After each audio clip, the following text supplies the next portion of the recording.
Yoga teacher Ajay Mahadev तपकिरे यांचा सत्कार आपण बघत आहात। मंदिरात हा कार्यक्रम सुरू आहे। सुरेश जगदाळे यांच्या हस्ते हा सत्कार होत आहे। महादेव तपकिरे व सरस्वती तपकिरे यांचा हे चिरंजीव आहेत। सुरेश जगदाळे या कार्यक्रमाच्या निमित्तानं मार्गदर्शन करत आहेत। आपण ऐकूया त्यांचे मार्गदर्शन। समाज नक्कीच अध्यात्माच्या एका उंचीवर जाईल, हे तितकंच खरं आहे। प्राणमय कोश, श्वासाच्या माध्यमातून आपलं निरंतर म्हणजे येणारा श्वास आणि जाणारा श्वास ह्यामधलं जे अंतर आहे हे जीवन आहे। आणि ह्या जीवनामध्ये आपण कसं सेवेला प्राधान्य द्यायचं आणि पुढे घेऊन जायचं हे आपल्या प्रत्येकाला ज्ञान अवगत आहे।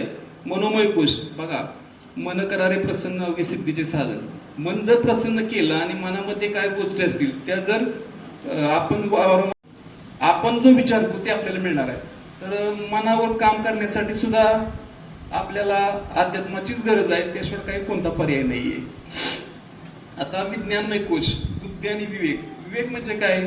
आपल्याला कळतं की आपण चांगलं काय आणि वाईट काय। विवेक काय? विवेकाच्या ज्ञानामध्ये राहायचं म्हणजे चांगल्या आणि वाईट गोष्टी समजणं आणि त्यातून आपल्याला पुढं कसं घेऊन कोणत्या गोष्टीत जायचंय हे आपण ठरवणं, हा म्हणजे विवेक आहे। आणि विज्ञानमय कोशामध्ये मुलांना तेही आता हे ज्ञान शाळांमध्ये देणं चालू केलंय। आणि सगळ्यात महत्वाचा आनंदमय कोश। आता एवढी सगळी साधना केली, एवढी सगळी सेवा केली, एवढ्या सगळ्या गोष्टी केल्या, तर ह्यातून आपण स्वतःला काय देतोय आणि समाजाला काय देतोय, पण सगळ्यात महत्वाचं काय, स्वतःला काय देतोय। स्वतःला आपण जे मिळवू तेच नक्की आपण समाजाला देणार आहोत। कारण समाजाला आपण एखादी गोष्ट द्यायला गेलो ना आपल्याकडे ती नसेल तर आपण पण परिपूर्ण होणार नाही आणि समाज पण होणार नाही। तर येणाऱ्या कालावधीमध्ये आनंदमय कोश म्हणजे चेहऱ्यावरती स्माईल असावी, चेतनेमध्ये प्रसन्नता असावी, कोणत्याही माणसाला भेटल्यानंतर एक आनंदाचं साधना आपण ह्या अध्यात्मातून देण्याचा परिपूर्ण प्रयत्न करत आहोत। तर त्या गोष्टी तुम्ही सगळ्या करताय, पण ह्या 5 पंचकोशाचं अवलोकन आणि यामध्ये वावरण्याची संधी सगळ्यांनी सोडू नका। आणि ह्याच्यावर काम करण्यासाठी मी पण तुमच्यासोबत आपण सगळ्यांनी सुरुवात करूया। आणि येणाऱ्या कालावधीमध्ये आपल्या बिदाल गावामध्ये आणि मान तालुक्यामध्ये अध्यात्माचा एक चांगला झेंडा रोवूया आणि सगळ्याला सोबत घेऊन जाऊया। जय गुरुदेव, श्री स्वामी समर्थ। सरस्वती तपकिरे मार्गदर्शन करतात। आपण गुरुचे 5 प्रकार आहेत, गुरु सद्गुरु, परम गुरु, परात्पर गुरु आणि आध्यात्मिक गुरु आणि गुरुतत्व। ह्या गुरूंच्या कुठल्याही याच्यामध्ये झोन मध्ये आपण आलो, एखादा मार्गदर्शक रस्त्यात जरी कोणी सापडला, रस्त्यात जरी एखाद्याने आपल्याला एसटी सांगितली बाबा ह्या वाजून जायचे, तो सुद्धा आपला मार्गदर्शक असतो, लक्षात ठेवा। त्याच्यामुळं गुरु कितीही गुरु केले जीवनामध्ये, स्वतः दत्त महाराजांनी 24 गुरु केले, मग आपण एक 4-5 गुरु केले, मग कुठं फरक पडतोय? आमची मुलं हेही करतात आणि तेही करतात, आम्ही सगळेच करतो। म्हणजे जेवढं चांगलं आहे तेवढं आपल्या मुलांना द्यायचं, आपण घ्यायचं, बरोबर आहे की नाही? गुरु म्हणजे कोण आहे? गुरु म्हणजे अज्ञानाकडून ज्ञानाकडे नेण्याचा तेज आहे। गुरु म्हणजे अंधकारातून तेजाकडे नेणारं तेज आहे। गुरु म्हणजे अधर्मावर धर्म मिळवण्याचा एक मार्ग आहे। गुरु म्हणजे सुख आहे, गुरु म्हणजे शांती आहे, गुरु म्हणजे ऐश्वर्य आहे। आपल्याला उपस्थित असतात, आपल्याला जे कोणी चांगला मार्ग दाखवतं, जे कोणी अडीनडीच्या टायमाला आपल्याला उभं राहतं, तो आपला मार्गदर्शक असतो, तोच आपला गुरु असतो, लक्षात ठेवा। तसं श्री स्वामी समर्थ महाराज जे आहेत ते आपल्या सर्वांचे गुरु आहेत। आणि गुरु पूजा किंवा गुरुप्रदक्षिणा, काय ते गुरु पौर्णिमा, हे आपल्यासाठी, हे महाराजांसाठी नाही, लक्षात ठेवा। कारण महाराजांना आपण काय विनंती करतो की महाराज तुम्ही या गुरुपौर्णिमेपासून पुढच्या गुरुपौर्णिमेपर्यंत आमचा सांभाळ करावा, आमचा योगक्षेम चालवा, आमचं आरोग्य चांगलं ठेवा। आपण महाराजांकडे हीच प्रार्थना करतो असतो। आणि या गुरुपौर्णिमेच्या निमित्तानं आपण महाराजांचं आदरातिथ्य करतो, आपल्या गुरूंचं आदरातिथ्य करतोय, लक्षात ठेवा। त्याच्यामुळे काय होतं की आपण एका चैतन्य शैलीत, आता कसं बहिणी सांगितलं, जे काही चैतन्य आहे जिथं निर्माण होतं साधनेनं, त्या चैतन्यात आपण एकाग्र होतोय आणि त्यातून आपण पॉझिटिव्ह एनर्जी आपल्या घरी घेऊन जातोय। आपल्यामध्ये पॉझिटिव्ह एनर्जी आली की आपल्या कुटुंबात, मला या दादांनी गेल्या वेळेस प्रश्न विचारला होता, आपल्या मार्गामध्ये महिला का असतात जास्तीत जास्त, तर एक महिला काय करू शकते, तर एक महिला घर कुटुंब सांभाळू शकते, आपली मुलं सुधारू शकते, आपला समाज सुधारू शकते, समाज सुधारला तर आपलं गाव सुधारतं, गाव सुधारलं तर आपलं राज्य सुधारतं, राज्य सुधारलं तर देश सुधारतो। हे आपल्या महिलांच्या हातामध्ये, लक्षात ठेवा। म्हणून जास्तीत जास्त आपल्या मार्गामध्ये महिलांची संख्या जास्त आहे। पुरुष सेवेकरी पण असतात, पण आपलं गाव शेतीच्या जास्त मार्गावर असतं, शेतकरी वर्ग आहे, त्यामुळे पुरुष सेवेकऱ्यांची संख्या कमी आहे, महिला सेवेकऱ्यांची संख्या भरपूर असते। कोणत्याही केंद्रात जावा दिलं तुम्ही मार्गामध्ये, का तर आपल्या गुरुमाऊलींनी 80% समाज कार्यामध्ये महिलांना अगोदर पुढे घेतलंय। 20% पुरुष असतील पण 80% महिलांना पुढे घेतलंय. आपल्या सरकारनं 30 ते 33% आरक्षण दिले, पण आपल्या गुरुमाऊलींनी आपल्या महिलांना 100% हे दिलं, आरक्षण दिले, लक्षात ठेवा. त्याच्यामुळं या कारणानं आपल्या मार्गामध्ये महिला भरपूर असतात आणि महिलाच सर्व काही घडवत असते, लक्षात ठेवा. महिलांच्या हातामध्ये खूप काय, पुरुष सेवेकरी बाहेर असतात, आपले पुरुष बाहेर असतात कामानिमित्त, आपण घरी असतो. आपण घरी असल्यानंतर काय काय करू शकतो, आपलं कुटुंब सुधारू शकतो, आपली मुलं सुधारू शकतो, आपल्यामुळे आपले शेजारी सुद्धा सुधारू शकतात, लक्षात ठेवा. आणि आपण तेच काम करतोय. आपला मार्ग हा 80% समाज कार्यावर आणि 20% अध्यात्मावर आहे. समाज कार्य जास्तीत जास्त करावं आपण. एकमेकांच्या गुरुमौलीने काय सांगितलंय, ज्योतीने ज्योत लावा, दिव्यानं दिवा लावा. म्हणजे प्रत्येकाला तुम्ही सेवेत आणा, प्रत्येकाला सेवा सांगा. तुम्ही प्रत्येकाच्या घरात महाराज पोचले पाहिजे. जिथे घर असेल तिथं स्वामी असतील आणि जिथे गाव असेल तिथं केंद्र असेल, लक्षात ठेवा. जिथे घर असेल तिथं सेवेकरी आणि जिथं गाव असेल तिथं केंद्र, असं गुरुमाऊलींचं हे ब्रीद आहे. आणि त्या पद्धतीनं आपण चालतोय, लक्षात ठेवा. त्या पद्धतीनं आपण इथं आल्यानंतर इथनं काय घेऊन जातोय आणि आपण शेजाऱ्यांना काय सांगतोय, किंवा आपले पै पाहुणे असतील, आपली मुलं असतील, आपले नातेवाईक असतील, त्यांना आपण काय सांगतोय आणि त्यांना आपण कसं मार्गामध्ये घेऊन येतोय किंवा त्यांना कसं आपण सेवेत उभा करतोय, ह्याचं आपण लक्ष द्यायचं ह्याच्याकडे. कारण आपलं घर सुधारता आपल्या शेजाऱ्यांचं पण घर सुधारलं पाहिजे, बरोबर आहे की नाही. त्यासाठी आपण धडपडायचंय. समाज प्रबोधनासाठी, समाजासाठी काहीतरी आपण करावं. आपण जन्माला येताना 5 ऋण घेऊन येतोय, बरोबर आहे. एक आईचं, एक वडिलांचं, एक पूर्वजांचं, एक गुरूंचं आणि एक आपल्या समाजासाठी आपण काहीतरी देणं लागतो. म्हणून समाजासाठी काहीतरी करण्यासाठी आपण काहीतरी प्रत्येकाच्या घरामध्ये दिवा लावावा, काहीतरी अध्यात्मामधून काहीतरी निर्माण व्हावं. त्यांच्या घरामधले, त्यांच्या प्रत्येकाच्या चेहऱ्यावरचा आनंद, त्यांच्या प्रत्येकाच्या चेहऱ्यावरचं हसू, हेच आपल्यासाठी समाधान असते, लक्षात ठेवा. तेच आपल्या मार्गामध्ये शिकवलं जातं. फक्त काय करायचंय, सेवा समजावून सांगायचे, महाराजांच्या पर्यंत तुम्ही पोहोचवायचंय सगळ्यांना. आणि त्या पद्धतीनं आपण सेवा महाराज करून घेतात. त्यामधून तुम्हाला जो काही मिळणार आनंद आहे, जे काही समाधान आहे, ते कुठेही मिळत नाही, लक्षात ठेवा. ते इथंच मिळतं. कुठेही समाधान कुठे विकत मिळतंय का? नाही, हे इथंच आल्यानंतर मिळतंय, लक्षात ठेवा.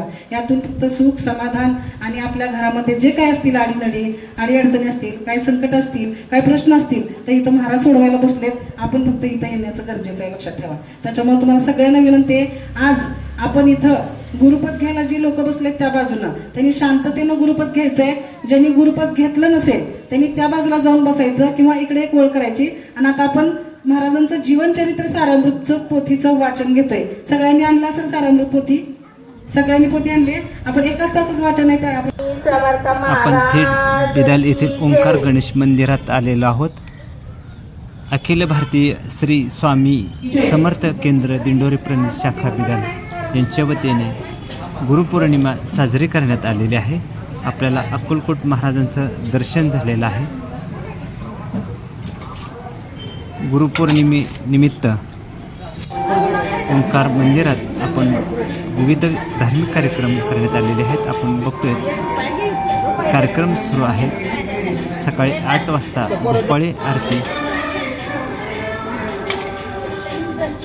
8:30 वाजता श्री स्वामी समर्थ महाराजांच्या मूर्तीवर महाअभिषेक करण्यात आला. स्वामी महाराजांच्या मूर्तीवर महाअभिषेकासाठी बिदालनगरचे सुपुत्र युवा नेते प्रताप नवनाथ भोसले व सौ वैशाली प्रताप भोसले यांच्या हस्ते महाअभिषेक करण्यात आला. सकाळी 10:30 वाजता नैवेद्य आरती घेण्यात आली.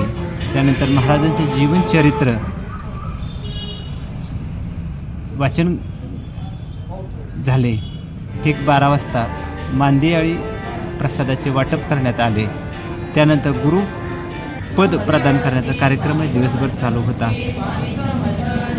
गुरुपद घेण्यासाठी दहिवडी, पिंगळी, बोराटवाडी, येळेवाडी, भदेवाडी, शेरेवाडी व बिदाल पंचक्रोशीतील भक्तगणांनी हजेरी लावली होती. 5:30 वाजता औदुंबर प्रदक्षिणा घेण्यात आली व ठीक 6 वाजता सायंकाळच्या आरतीने कार्यक्रमाची संख्या झाली. या कार्यक्रमाचे नियोजन बिदाल केंद्र प्रतिनिधी सौ सरस्वती महादेव तपकिरे व कार्यात सेवकरी यांनी उत्तम रीतीने पार पडले. तसेच मान तालुका ग्राम अभियान प्रतिनिधी महादेव तपकिरे यांनी त्यांचा सहभाग नोंदवलेला आहे. आपण दृश्य पाहतोय ते मंदिरातील आहे.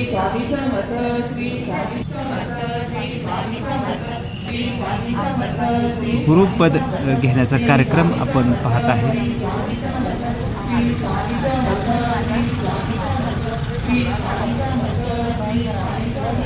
आपण दृश्य पाहतोय ते गुरु प्रदान करण्याचा कार्यक्रम सुरू आहे. त्यानंतर विविध कार्यक्रम आपण पाहतोय.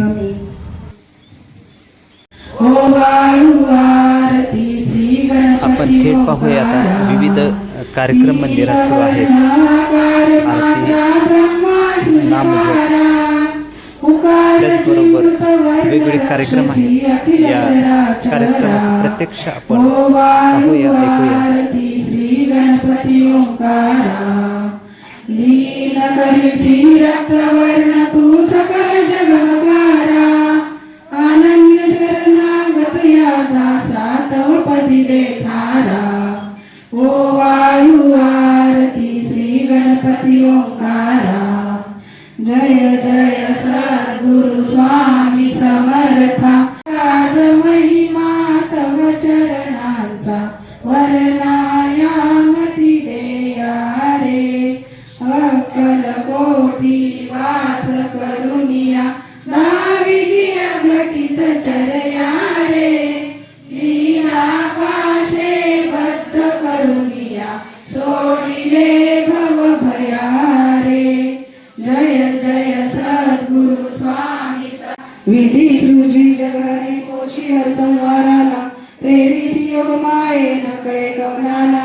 जय देवी गायत्री माते जय देवी पांचामुखी पंचतत्वे निर्मियेली पंचीकरणे विविध सृष्टी रचियेली अर्थ श्री स्वामी समर्थ श्री स्वामी समर्थ श्री स्वामी समर्थ श्री स्वामी समर्थ श्री स्वामी समर्थ श्री स्वामी समर्थ श्री स्वामी समर्थ श्री स्वामी समर्थ श्री स्वामी समर्थ श्री स्वामी समर्थ श्री स्वामी समर्थ स्वामी समर्थ श्री स्वामी समर्थ श्री स्वामी समर्थ श्री स्वामी समर्थ श्री स्वामी समर्थ श्री स्वामी समर्थ श्री स्वामी समर्थ श्री स्वामी समर्थ महाराज की जय.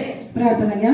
सद्गुरु अंत नको काहू उगलुनी मनीचे हित बुज सारे वद कवना दाऊ निशिदिन श्रमसी मम हितात तू इति तुझशी न देऊ हृदयी वससी परिणाच्या दिससी कैसे तुझ पाहू उगलुनी मनीचे हित बुज सारे वद कवना दाऊ कोण कुठील मी कवन कार्य मम जनी कैसारा